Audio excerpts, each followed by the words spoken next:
हर हर महादेव शिव शंभो महाप्रभु धवलेश्वराय नमो नमः।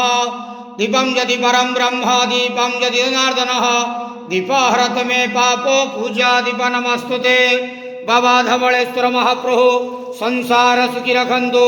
आज शुभ शुक्रवार रे समस्त श्रद्धालु भक्त मान को आशीर्वाद करंतु, मनस्कामना पूर्ण करंतु, कर्म क्षेत्र उन्नति करंतु, ग्रह इष्ट खंडन करंतु, जगतर मंगल करंतु, विश्वर कल्याण करंतु, आपणकर नाम प्रकाश करंतु, सेवकर डाक श्रवण करंतु, समस्त गुआवसा भक्त मानकर मनस्कामना पूर्ण करंतु। बाबा धवलेश्वराय नमो नमः। संसार सुखी रखंतु, आनंद गेवार हरि बोलो। आज शुभ शुक्रवार रे समस्त श्रद्धालु भक्त मान को आशीर्वाद करंतु, आनंद गेवार हरि बोलो। महाप्रभु धवलेश्वराय नमो नमः। धवलेश्वराय